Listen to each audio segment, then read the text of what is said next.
Hello hello mes petits fans de cuisine. Alors aujourd'hui on va faire un truc que je n'ai jamais fait. C'est de la panna cotta thé matcha, gelée d'hibiscus et génoise d'amande. Donc voilà, c'est un gâteau très simple avec de bons produits. Donc pour le miroir hibiscus déjà, donc ça va être la partie haute du gâteau. Il va nous falloir 120 ml d'eau. Une cuillère à soupe de sucre, des fleurs d'hibiscus, donc moi j'ai carrément l'infusion, donc c'est l'idéal, donc c'est vraiment des fleurs hein, comme vous pouvez voir, voilà, et 1,5 g de gélatine, ou comme ici, moi je prends de l'agar-agar spécial sans gluten. Donc voilà, ça c'est pour la partie miroir hibiscus. Ensuite, pour la panna cotta, donc toujours soit 2 feuilles de gélatine, soit l'agar-agar. Ensuite, 200 g de crème fraîche, 100 g de lait, 35 g de sucre, une cuillère à café de thé matcha. Donc ça, c'est pour la panna cotta. Et ensuite, pour la génoise amande, donc il va nous falloir 40 g de poudre d'amande, 20 g de farine sans gluten bien sûr, un tiers de fève de tonka, donc voilà la petite fève qui est là, 2 œufs et puis 60 g de sucre. Donc voilà pour les ingrédients. Donc premièrement, on va commencer par la partie 1, donc le miroir hibiscus. Donc là j'ai fait bouillir 120 ml d'eau. Et j'ai fait infuser mon hibiscus dedans. Alors, voilà, vous voyez. Donc là, c'est infusé. Donc vous faites bouillir votre eau et vous infusez 20 minutes. C'est très important. Donc ensuite, on va passer nos fleurs parce qu'on ne va pas garder les fleurs dedans. Et on va récupérer notre jus. Donc, je vais prendre une passoire et je vais passer mes petites fleurs.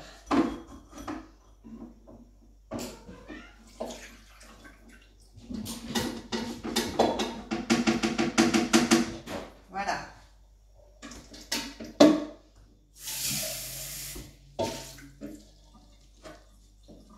Donc là j'ai passé mon jus, donc je vais le remettre là-dedans parce que ça va être plus facile pour la suite.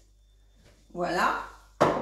Donc là, je vais rajouter tout simplement une cuillère à soupe de sucre. Voilà, une cuillère à soupe de sucre. Et puis, une cuillère à café d'agar-agar.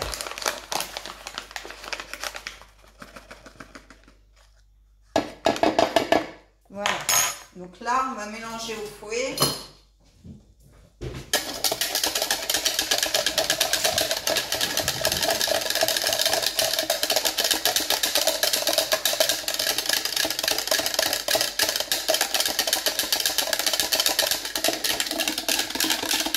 Là, voilà, c'est bien mélangé.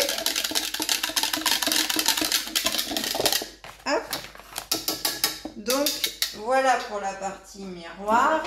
On va prendre un moule. Donc, moi, j'ai pris un petit moule comme ça avec des petites décos. Donc, voilà, donc on va le poser sur un truc plat. Et puis, on va mettre notre miroir hibiscus dans le fond, tout simplement.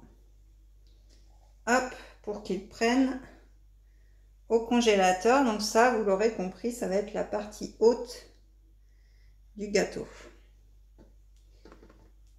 Donc, hop, j'essaye de le mettre bien dans les coins. Donc voilà ce que ça donne. Voilà.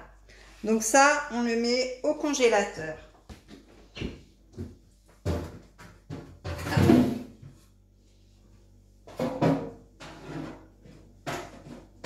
Voilà. Pour qu'il prenne. Donc ça, c'était la partie 1, miroir hibiscus. On va passer à la partie 2, la panna cotta. Donc, pour la panna cotta, on va porter à ébullition donc la crème et le lait. Donc 200 g de crème.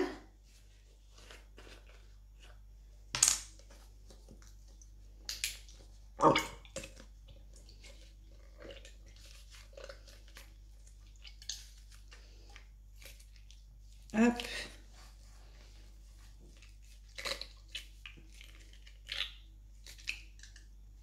Hop. Alors là, j'ai pas tout à fait 200 grammes. Je vais en reprendre un. Voilà. Hop, j'en ai un autre dans le frigo.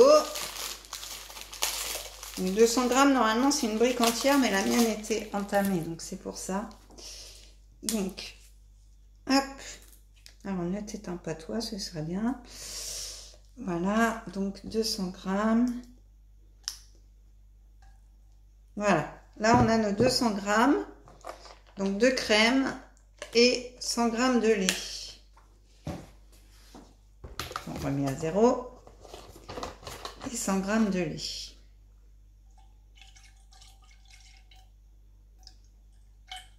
Voilà.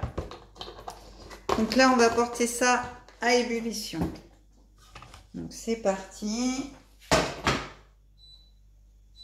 Hop. Voilà. Donc ma casserole est là. Et je porte ça à ébullition.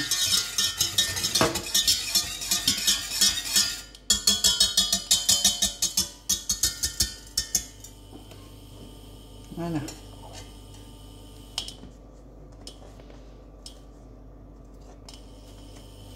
Hop.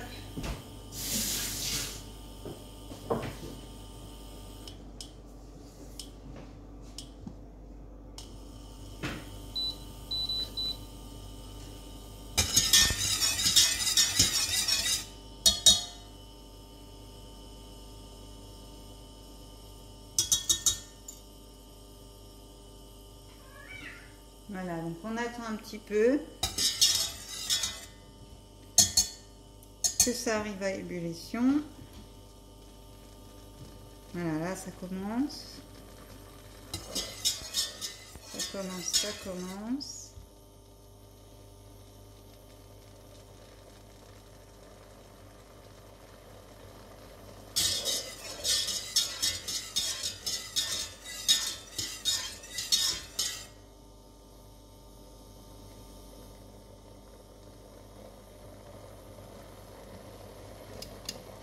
Voilà, on y voit plus clair là.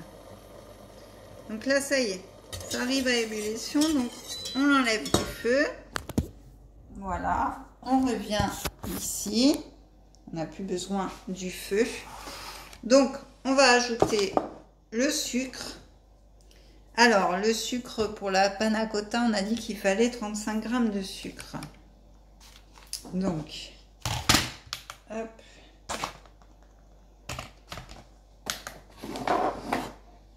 « 35 grammes de sucre.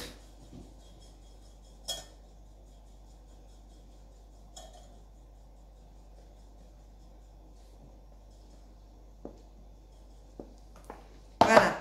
Donc, on mélange notre 35 grammes de sucre. On rajoute donc le thé matcha, donc une cuillère à café de thé matcha.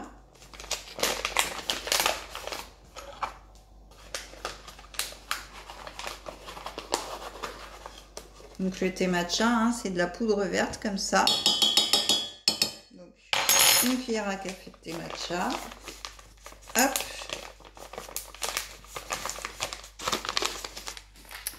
On va continuer à touiller. Donc là, forcément, bah, mon lait va devenir vert. Hein. On touille, on touille, on touille, on touille.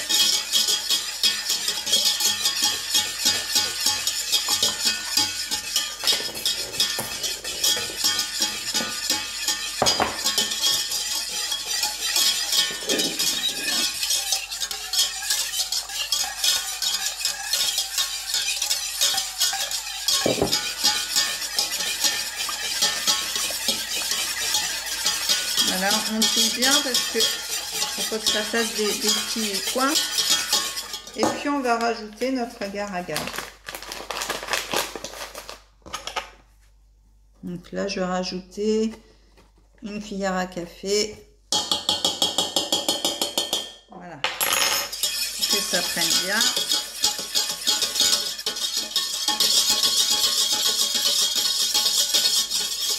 Voilà, donc ça,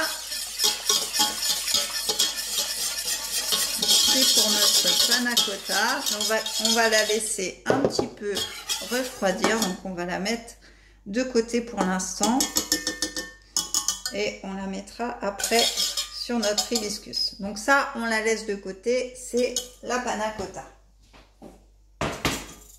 Hop. Donc maintenant, on va passer à l'étape 3 qui est la génoise aux amandes.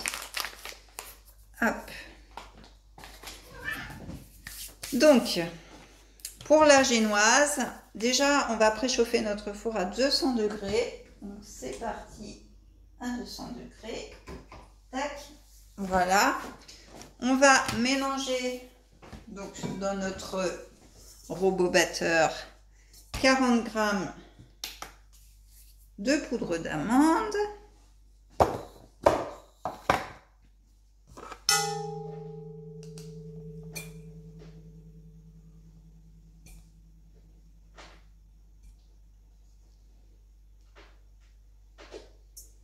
Voilà, 40 g de poudre d'amande.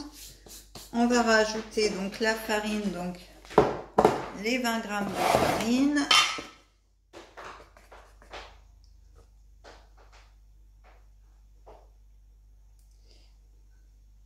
J'avais pas remis à 0, mais c'est pas grave. Hop, je sais, voilà. Donc la farine et puis la fève de tonka. Donc la fève de tonka, on la prend et on la râpe tout simplement.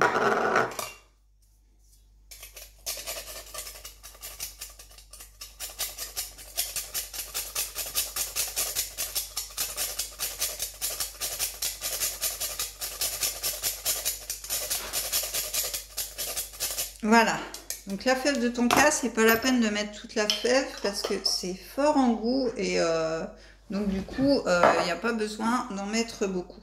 Donc ça en touille, hein, on mélange juste les farines. Hop, donc ça c'est fait. Ensuite, on va séparer les blancs des jaunes de nos œufs. Donc,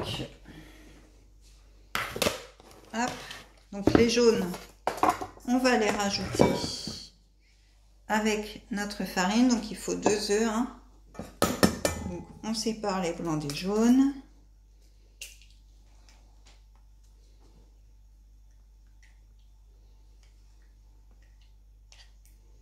Voilà, donc on met les jaunes dans notre farine et les blancs dans un autre saladier.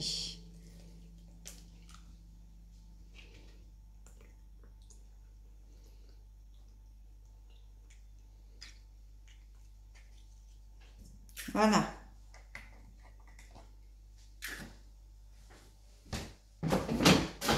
Tac.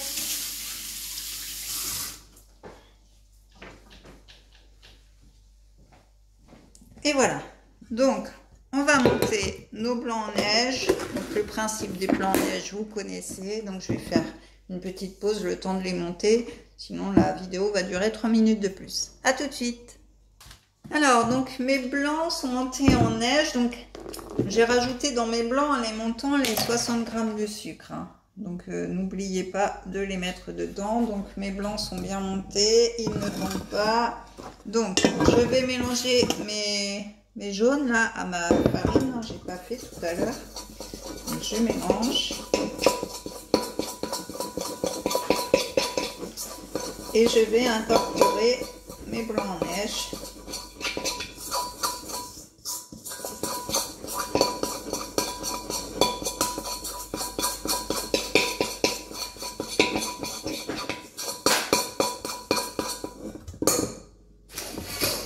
Dedans.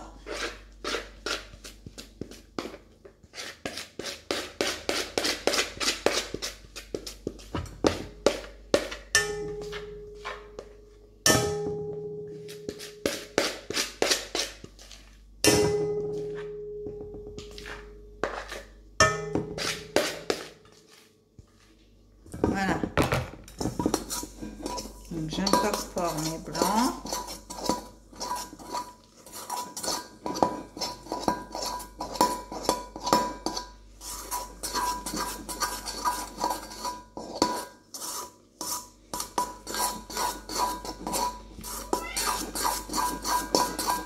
j'ai mon petit Lucky qui miaule, là, qui fait le foufou. Viens mon Lucky, viens. Voilà.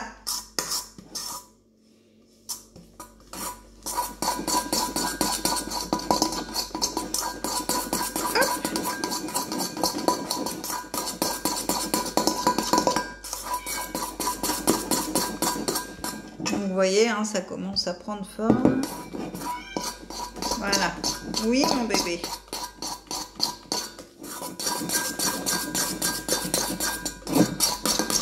Voilà, donc ma pâte est bien. Donc je vais la mettre dans mon moule. Attendez, je reviens, il faut que je aille lui ouvrir. Voilà, me revoilà, désolée. Donc, je vais mettre ma pâte dans mon moule. Alors j'ai mis une feuille pour que ce soit plus facile à démouler. Vu que c'est pas un grand gâteau, vu que c'est juste pour faire la base dans le trou en fait. Donc voilà, je mets bien toute ma pâte dedans.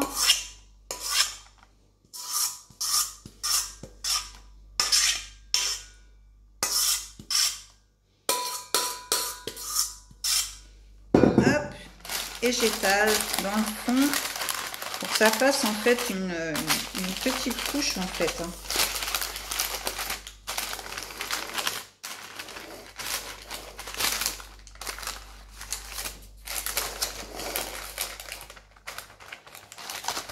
Voilà, on essaie que ce soit uniforme. Voilà, on récupère le surplus de la cuillère.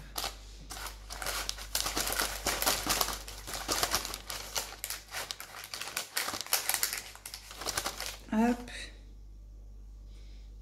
hop là.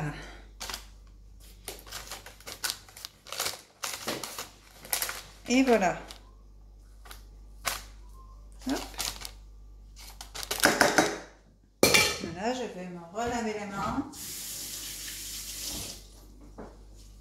Et du coup, donc là, notre base est prête. J'essaie de bien la... Et on va la mettre 9 minutes donc dans notre four préchauffé à 200. Donc c'est parti pour 9 minutes. Donc j'ai mon petit nouveau minuteur, regardez comme il est mignon. Voilà. Donc pour ceux qui veulent, dépêchez-vous, je l'ai trouvé à Aldi. Hop, donc 9 minutes, c'est parti. Le chat va courir après la souris. Voilà. Donc là, c'était notre troisième chose. Donc, on va regarder où en est ma petite gelée d'hibiscus. Elle a l'air prise. Vous voyez? Donc là, on va mettre notre panna cotta qui était resté de côté.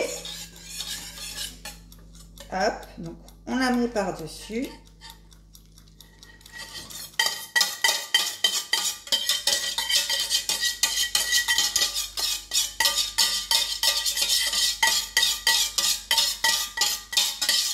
Et on va mettre 1 heure au frigo, donc c'est au congélateur, pardon. Donc c'est reparti pour une prise au congélateur.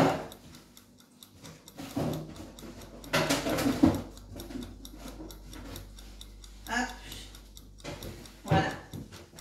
Mettez-le bien droit, bien à plat, parce que sinon vous aurez un gâteau de travers.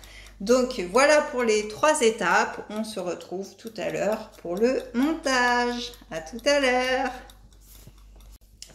Coucou, donc me revoilà après 1 heure de pause au congèle et 9 minutes pour mon gâteau. Donc ma base est cuite, hein, donc, comme on le voit en dessous. Donc ça c'est ma base amande que j'ai démoulée.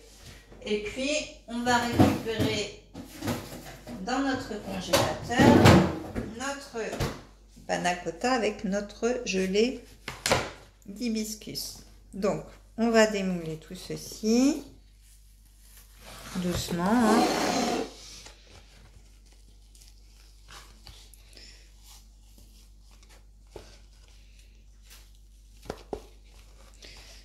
logiquement, ça devrait bien se passer.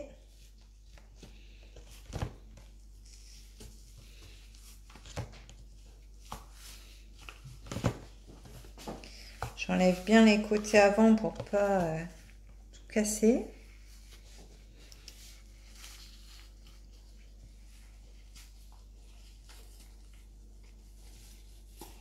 Voilà, là on ne devrait pas être trop mal.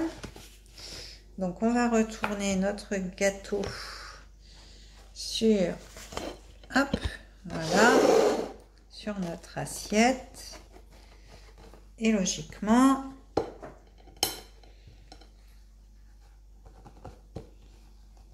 voilà. Ah, il y a un petit côté qui n'a pas bien pris. On va rectifier ça tout de suite en essayant de pas trop l'abîmer.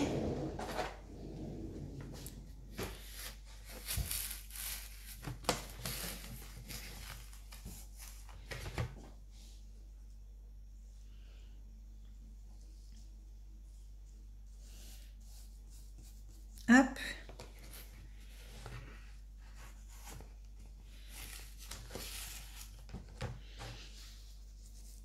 Voilà.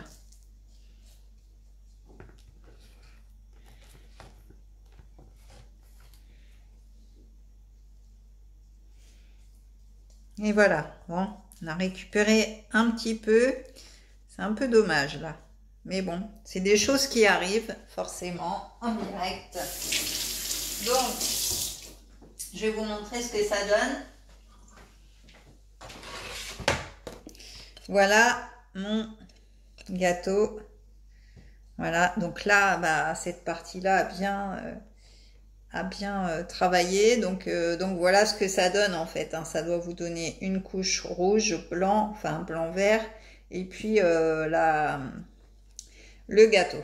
Donc voilà, c'est pas trop mal. Voilà, si ça se démoule bien, je l'ai peut-être pas laissé assez longtemps. Ça doit faire un miroir comme ça. Donc voilà pour cette recette. Eh bien écoutez, j'espère qu'elle vous aura plu. Donc likez, commentez, mettez-moi vos petites photos. Et puis je vous dis à la semaine prochaine pour une nouvelle vidéo. Bye bye!